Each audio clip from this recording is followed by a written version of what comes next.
My next guest is a very bad man, and he's got a good look. I have to say that. I'm a fan of it. T. Cummins, he's an absolute savage. T, thank you for being here, my man. Yeah, I appreciate you having me on.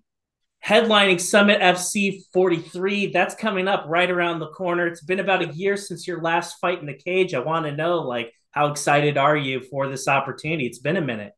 Man, I'm super excited. When I step in the cage, it'll be 11 months, which I believe is the longest period of time that I've had between fights. Um, and, it'll be my first time fighting for Summit Fighting Championship as well. So to be the main event, fighting a veteran like Rudy, it's a pretty big deal, especially with how long I've been out of the cage. Can you talk to me a little bit, sir, about what made you say yes? Like you're an exciting guy, and I can reasonably say my words, not yours. My words. You could pretty much have your pick of where it is you want to go on the regional scene. What made you say yes to Summit? Well, I've been trying to fight for Summit over the last couple of years. It just hadn't worked out. A lot of the times I get to see my teammates, my coaches all go to these local events, and I haven't got to really fight local or regional since pre-COVID. Mm-hmm. Um, I had the two bare knuckle fights that were fairly close in Tunica and in Oxford. But at the time there were still restrictions with as far as having fans and family come out, and my wife was also pregnant, so she wasn't able to go to those events either. So it'd been a little bit since I had fought local, so I was always on Jesse about like trying to get me on a local show. Mm-hmm. Just because, I mean, if I'm being honest, it's easier, man. Like I enjoy spending time at my house the night before the fight as opposed to a random hotel. So my last fight in Little Rock last year, it was about I guess a 2.5 hour drive or something like that, and we drove there for weigh-ins, drove back the night of, drove to the fight the very next day. So I was willing to drive rather than stay, out of town. But yeah, no, when he came to me about this fight offer, um, I just said yes. I had it was nothing like personal against Mm-hmm. Rudy. I've actually met him at my last fight, ironically, last year for B2. But I was like, this is a different challenge. It's a guy who's been around forever. Everybody knows who he is. Everybody knows how good he is. So it's just, it's another test for me to stay motivated and to stay working. Speaking of tests, like when I think about you, you're a guy that doesn't lose fights. Like you knock people out. I've seen you do it over the course of many years, and you just recently like hit adversity in MMA that like Yeah. kind of like anytime you lose a fight that doesn't go according to plan. That's not why you run the miles. That's not why you sacrifice and go through all the hardship that this sport demands. And I wanted to ask you, T, like kind of behind the scenes, you lost two back to back fights against two absolute Right. animals. Like I know who those guys are, Silvera and Bud Kelly. You're talking about two very high level guys. And I kind of wanted to ask you, like, you're a guy that doesn't lose fights. Like, how difficult was that stretch for you? And like, how challenging was that behind the scenes? Man, it was super tough. I mean, it's something that you still find yourself dealing with when preparing for a fight, when you're getting ready to step into the cage. I remember last year getting ready for the B2 fight right after it was about a month or so after the Dylan Butka fight. And Mm-hmm. I just remember being like, you know, my confidence not being to where it was prior to losing. And for me, a guy who's like, I grew up losing in sports. So I've never been like this high on undefeated or like I have the ability to lose, and I've Mm-hmm. always kind of recognized and realized that. And as an amateur fighter, I had, three losses. So, it was always something I was able to bounce back from. It's just, I've found that it doesn't get any easier to Mm-hmm. lose. But you do get better at handling it and, how you um, kind of, treat things going forward, because for me, I've become very much more analytical since I've lost as Mm-hmm. to why did I lose? What could I change to have made it, a better result for myself? You learn a lot about yourself in the process of winning and losing. And I've come to learn to love the journey more so than the win, because that win, you enjoy it that night, and then it's whether the very next day you're back to the drawing board. So I never ride the high of the wind too long, because I know there's challenges ahead. So I'm just grateful that I get to continue the sport that I've always wanted to do. Are there parts of your game that like people don't know or understand? Like I think about you, like I said, I think about striking, I think about knockouts, but we're talking about MMA, and like MMA is like there's so many different levels to it. Obviously, the grappling, the wrestling, and I just kind of wanted to ask, like, are there new levels of your game that you have found out since the last time you've been in competition? Yeah, I would say I've been preparing for a fight since I last stepped out of the cage, because I anticipated fighting fairly shortly after that fight last May. Mm-hmm. So I've stayed almost in camp, if you will. So I've had a ton of sparring since then. Ton of rounds with really good guys. When I'm in Florida, I'd cross train at Fusion Excel Performance, and training with UFC vets and guys who you are watching on the TV is just it brings a whole nother level of confidence, and you're seeing where you stack up. So I think just in the last year, my fight IQ and the ability to control the fight and the pace of the rounds has increased, and just seeing different things, like all the little things, positional battles, a lot of the things that I myself before as a fan didn't see. So just all the little nuances and positional battles, within the fight. Mm. When you go and you set foot in this cage and you're fighting Rudy, obviously the goal is to get the win no matter what. Right. But are there certain other things that you want to try to like get out of this fight when you compete here in a few weeks? Yeah, man, just experience. I've Mm-hmm. yet to feel like that I've had a performance that mirrors what I've done in the gym and then Mm-hmm. training.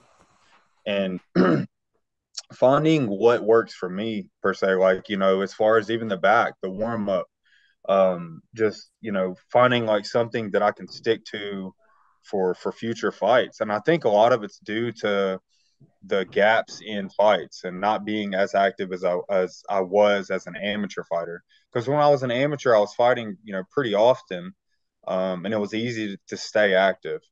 So it was like you get into a routine, a rhythm, and then as a professional, I've had to travel, last second fights for a title, last second fights to a new weight class, things really don't just have a chance to dial in. And I think having as much time as I've had the last year, 11 months, of consecutive training, staying in the gym, just I'm hoping that this is all a part of the bigger plan to be able to show the best version of myself in the cage. Really, man, just experience and learning what's okay. This is because people ask me, what kind of fighter are you? What style do you? And other than finishing fights, Mm-hmm. I don't know, because I just feel like the fight itself kind of brings out what I'm able to display that night. This part of the podcast is brought to you by my friends at Uriah Faber's A1 Combat. Later on this month, on April 28th, there's going to be an amazing title fight that's going to be taking place between two really high level guys. This is a card that I'm really excited about. A lot of really interesting fights between some of the top up and coming prospects on the West Coast. I highly recommend you guys check this out. It is going to be streaming on UFC Fight Pass, so make sure you check that out. And if you're in the Southern California area, why not just go to the fight? I am going to go ahead and in the description for this video include all of the information on how to attend or watch this event. Make sure you guys check it out. Absolutely. That makes total sense to me. And I think of you, I think of a young guy, 30 years old, 7 fights. You're in your athletic prime right now. Like, that's really exciting to think about. And I just kind of wanted to level set here with you. Like, you get this win here in a couple weeks. And if we do all the things that I think you're going to do, get another finish, like a whole bunch of other opportunities could open up for you. And when you start thinking about, not saying that you're looking past Rudy, I'm not saying that, Right. Yeah. but for the rest of 2023, like what are some of the other things? What are some of your other goals that you had? Yeah, man. So at the conclusion of last year, I was offered another title shot for a bigger promotion. Hmm. And it was less than 2 weeks out. And I found myself, and it was for 185 pounds. So I found myself a little bit too out of the weight. And knowing that I had not been, sparring as I was in a camp, I'd been training really hard, but knowing that I hadn't been prepared for that specific opponent. So ever since then, it's just like locked me in and dialed me in, to where I'm going into this fight with like you said, I'm not looking past Rudy, but I am looking forward in the sense that like I'm going to continue no matter the result, because I know where I stand now in the gym and with my training partners. My teammate Raheem defended his belt, was set to defend his belt last night for CFFC. I know the caliber of training partners and coaches that I have. So I'm looking forward no matter what. So I want to stay active. I would like to fight for another title this year, and hopefully get a call up to a larger promotion by the conclusion of the year. Because at some point I would like to be able to do this full time as a career and not just as a hobby or a sport that I'm able to only dedicate a portion of my time to. I completely understand that. And then you start looking around at people in your weight class in Bellator and PFL. You got Yeah, to be thinking to yourself, like, I can fight these guys. Like, you got to be right. thinking And that. and Like, and and that's every competitor, man. You watch guys that are in your class, and you go, I feel like I'm on that level. Um, and having those fights, those tough fights that you mentioned for LFA, and those losses, showed me, where I stand and where I need to be. So he's putting in the time in the gym afterwards, man. It's like I have no choice but to, I'm going to go forward and try to take this as far as I can, or I'm not going to do it, or I'm going to do it with the intention of helping others. But right now I feel very excited to get in the cage and kind of show the most improved version of myself that I can, because I've been really putting in the time. it's amazing to me that somebody like you can make 185 pounds. Like, I don't know how the hell you do that. It's gonna I it's gonna be tough. It's only gonna be my second cut to the weight class. Um, but I feel very much ahead of where I was last year at this point. Getting ready for my 185 debut last year. I'm in much better physical condition this time around. I'm a little bit heavier, but I know my conditioning should be able to hold up with the weight cut. And I've cut weight a ton in my powerlifting career Mhm. beforehand. So the weight cuts are never fun. I just find a way to get it done.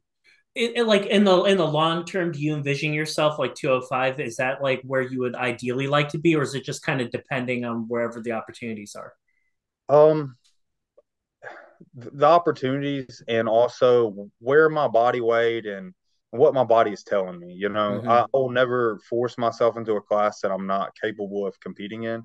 Hmm. And I found myself that with 205. A lot of the fighters are much taller, longer, heavier than me the night of the fight. And I didn't ever want to say that I lost because of physical characteristics. When I get into the cage and I want to, skill for skill, who's put in the time, who's had the better game, but who's better on that night. And I never wanted to be like, well, I lost because I was smaller than that guy, you Mm. know. So 185, 205, even 170, if I'm still competing as I get older, lifting weights and maintaining muscle mass, it's not easy. And I've been in the gym, for over 15 years. So I know that at some point, my training will have to be more specific to MMA. So, I'm prepared to fight at 170 down the line, just whatever my body is telling me. I'm gonna go with the best version, whatever I feel the best at. So I'm going to ask this question, not in the form of a call out, but just as a fun question to ask you. If I could wave a wand, you could fight any person in the world right now. Who would it be and why? Honestly, it would be someone in Adesanya? oh, okay, okay. Um, no, man, I'm a big fan of Adesanya. It's really weird. I'm a big fan. of all the guys that are in my weight class. Sure. Um, and I don't know. It was like that with powerlifting before. I think you you see greatness and if you're not a fan of greatness, then I don't know how you can really achieve it. Hmm. So I'm a fan of Adesanya. Uh, I wouldn't call out someone at the very top. I know where I stand. I would just say someone in Bellator or UFC, just to have the opportunity to advance my career. There's no one that I'm like I dislike. Yeah, So absolutely. Here's a fun one. Aaron Jeffrey and Bellator. That'd be a freaking fight. yeah, he just recently fought. I He believe what did. last night I think. Yeah, Yes, he did. He fought earlier this weekend, and he got grappled. It wasn't the most exciting fight, but he's an right. exciting I've fighter. been there. I've been there. He's an exciting um, fighter. The idea of you and Aaron Jeffrey in the cage one day, that's a ticket seller right there. Yeah. Man, I have no call outs. For me, there's nothing ever personal between No. myself and my opponent. The only thing personal with MMA is myself and my relationship with the sport, and how much it means to me, Mhm. how I'm very passionate about it. Um, but as far as the opponent, the main opponent is myself going into a fight because that's where Absolutely. you can win or lose before the fight. So, No, absolutely. And I also kind of look back at it like it's kind of a weird kind of situation because in any other sport, like right, if you're playing hockey, it's like, hey man, I want to play hockey against you because you're a good right, team. I want to do that. And this is a sport just like that, but it's like you almost have to qualify it like, I'm not trying to be a jerk. I just want to fight you right. because I think it'd be fun. And Yeah. I understand it. I get it. Nobody's trying to be a jerk, but also at the same time, like, hey, fighters fight, and this is what we're in the game for, right? Yeah, you're right. Yeah, you're right. You're in there to hurt someone. Unfortunately, it's just a part of it. I found myself being like pretty friendly, and somewhat close to a lot of my opponents, former opponents. And I Mm-hmm. think it's just when you're in there trying to hurt each other for however long you're in there, you have no choice but to respect them, afterwards. So for me, like I think that they've seen whether I've won or lost, like, like the way that I approach the game and the fight.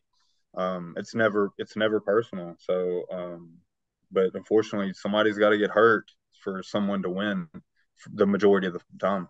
T, do you think that's like that because I'm not a fighter, but like I'm plugged into this world and I have an idea of what you have to put yourself through to get Mm-hmm. ready for these fights. I know that you're sacrificing time with your friends, your family, your wife.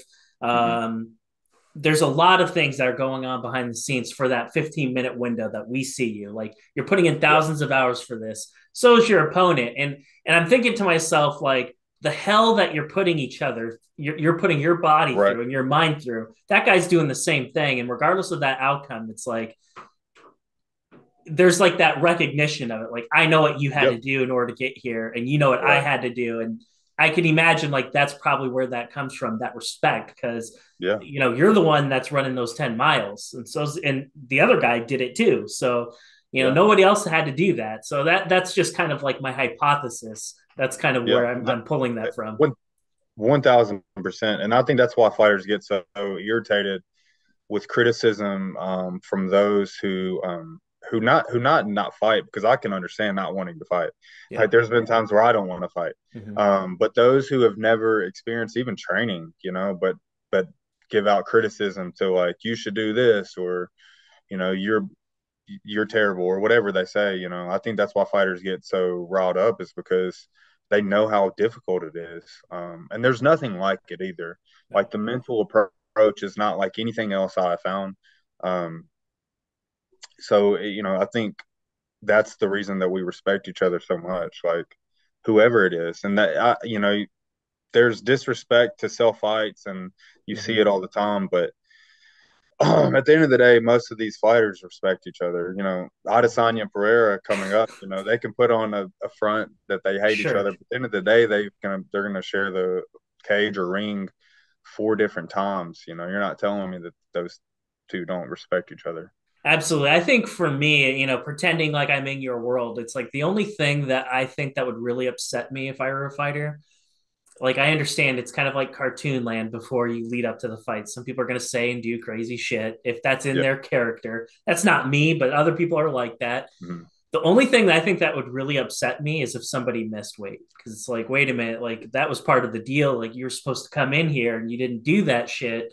Like, did you Yeah. really like want this? Like, or did you get Yeah. lazy and not want to? Right. Yeah. And that's, that was part of the reason that I could not take that fight last year is like I could not guarantee that I was going to make the weight. I didn't feel even if I made the weight that I was going to be my best version of myself at that weight. Mhm. Um, and I can see that. I've competed before against opponents who's missed weight, and instead of looking at it, like, hey, I made weight, why didn't you? I'm just, maybe there's other things going on in their life that I Mm, don't know about. sure. That's not going to change what happens tomorrow night. So, and that's how I look at it. Like if someone misses weight against me, as long as I'm getting a percentage of their purse, then miss weight. Because I don't care. Um, Completely but for me, I'm going to understand. always do my best to make weight, and because it is a miserable experience. Yeah. And you sign the contract to fight at a weight, then you got to do at least show me that you've done everything possible Mhm. to make weight. Yeah, So I completely agree. And I would even take it a step further. I would say, depending on how bad the weight miss is, mhm. uh, depending on how bad it is, not only should you get part of your purse stock, I think you should lose the first round. I think it's a 10-9 right away. I think you should get a point taken off for the very first round too, because at your level, every pound, every ounce makes a big difference. So Yeah. that's how I look at it. T, you're the man. I'm really looking forward to your fight. I wanted to give you the final word, though. I know that you have a lot of people that work with you, and you have sponsors and a whole bunch of other people you'd probably like to thank. I'd like for you to have the opportunity to do that before we sign off. Okay. Well, I just want to thank all of my coaches, my teammates. There's really too many people to list one by one. We would be here for 20 minutes. Um, my wife, obviously, she's the biggest supporter that I have. Jesse for dealing with me 24/7. Besides when I have a fight and then I can leave him alone generally. And then just any friends that's supportive of this, this goal of mine to make it to UFC or Bellator. I think I started this right at 5 years ago, and people didn't believe me when I started. So anybody who's been there throughout that entire time, big shout out because I'm gonna keep going until I no longer want to do it. And I thank you, man. Thank you for having me on. It's a huge honor. I had one final question. Is there a pay per view for your fight, or are you selling tickets for your fight? I am selling tickets. And then there is going to be a pay per view live stream. I don't know the link of the website, but I'm sure it'll get posted. Myself or Jesse or somebody will have it shared. I've posted um, about the fight already. I think I have a link to the tickets on my Instagram. So Perfect. So in the description for this video, all that information, I'll have figured it out. It'll be in the description for this video. T, thank you for your time. I wish you the yeah, best of man. luck at the end of the Thank you. month, sir. Awesome. Thank you, man. Have a good one.